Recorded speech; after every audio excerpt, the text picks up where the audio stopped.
In Episode 5 of Alien Earth, the tense confrontation between the T-Ocellus and the Xenomorph wasn't just a random act of violence.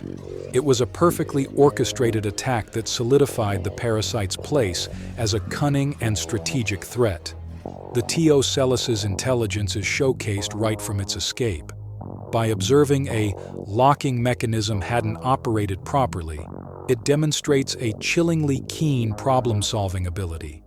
Once free, it strategically levels up its hosts, moving from a cat and a sheep to the human engineer Shmuel, highlighting a calculated escalation. The most compelling part of this sequence is the T-Ocellus's use of its new host.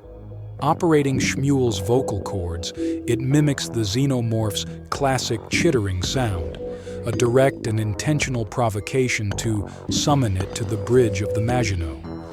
This action reveals a deep, pre-existing knowledge of its opponent. The attack that follows is a calculated attempt to make the alien of all aliens its next host. While it doesn't succeed, the fact that it manages to give the Xenomorph a big scare cements the T-Ocellus as a credible rival and a new force to be reckoned with. The act of the T-Ocellus attacking the Xenomorph has sparked a rich discussion among fans and critics, giving rise to several compelling theories about its motivations. These theories move beyond a simple predatory impulse to explore deeper narrative and thematic possibilities. The most popular theory among fans is that the T-Ocellus and the Xenomorph are ancient, natural enemies locked in a biological war that has spanned eons. According to this viewpoint, the clash on the Maginot is simply a continuation of a long-held cosmic vendetta. The Xenomorph's most unique biological traits, its lack of discernible eyes and its potent acidic blood, are seen as highly evolved defensive measures against the T-Ocellus. The eyeless, smooth carapace is the perfect counter to a creature that attacks by replacing an eye. Furthermore, the acidic properties of its blood would likely incinerate a T-Ocellus the moment it attempted to burrow into the Xenomorph's head to access its neural pathways. This theory re-contextualizes the Xenomorph's biology from a simple predatory mechanism to a sophisticated defense system. It aligns with the non-canon rivalry with the Yautja, predators, from the AVP universe, suggesting that the alien universe is not defined by random encounters, but by a complex ecosystem of competing apex species. An alternative theory posits that the attack was a calculated act to assert dominance and demonstrate intelligence. The T-Ocellus is not merely a predator, it is a strategic intellect. Its actions are deliberate, not instinctual. Its methodical escape from containment and its leveling up through hosts are prime examples of this cunning. In this context, the attack on the Xenomorph is a grander display of the same strategic mindset. The T-Ocellus is a schemer, and the Xenomorph, for all its power, is a brute force problem to be outmaneuvered. The T-Ocellus used its intelligence to provoke the Xenomorph, leveraging its host's vocal cords to make the classic chittering sound and summon the beast.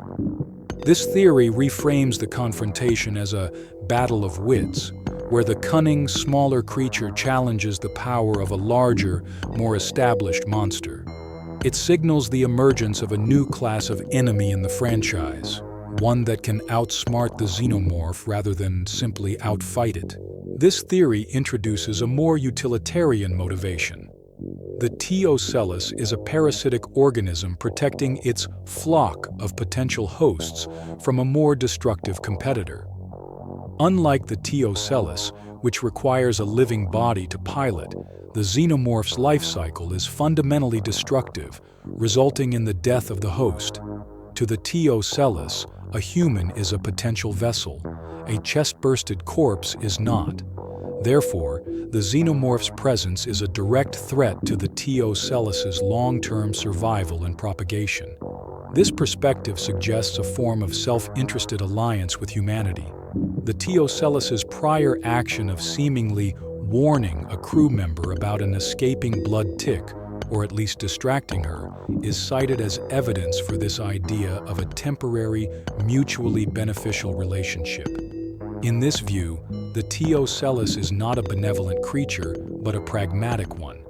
It might be terrifying, but its self-interest could, in a twisted way, align with human survival against a greater threat. The most thematically resonant theory presents the attack as a complex act of vengeance born from captivity. Both the T-Ocellus and the Xenomorph are captured specimens on the USCSS Maginot, victims of human scientific hubris. However, the T-Ocellus, with its near-human intelligence, is arguably more aware of its predicament. As a sentient being that has been cut off, has no way home, no future, and no possibility of offspring, it may have developed a total, incomprehensible hatred for its human captors. The attack on the Xenomorph is therefore not just a physical confrontation, but a complex, redirected act of rage. The T-Ocellus is using one of humanity's prized monsters to attack another, lashing out at the very forces that imprisoned it.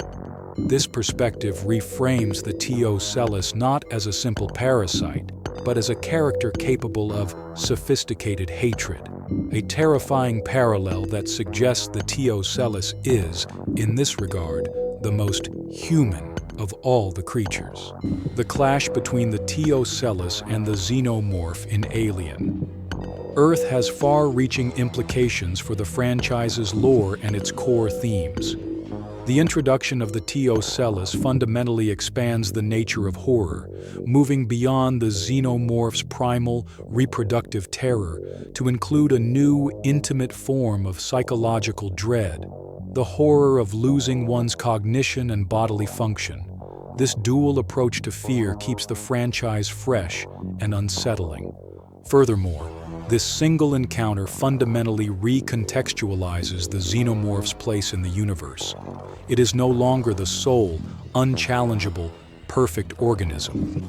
The existence of a creature that is intelligent enough to provoke it has evolved specific defenses against its primary mode of attack, and can even give it a big scare, forces a reassessment of its power hierarchy. The Xenomorph remains terrifying, but its status is now one of many powerful, and in some cases more cunning, biological forces. The scene opens up a new world of possibilities for the franchise, from the tantalizing prospect of a T-Ocellus-controlled Xenomorph host to the exploration of an ancient cosmic rivalry between the two species. In the end, Alien, Earth has proven its capacity for innovation, using this single pivotal scene to redefine its own mythology and promise a fresh and unsettling new era of terror.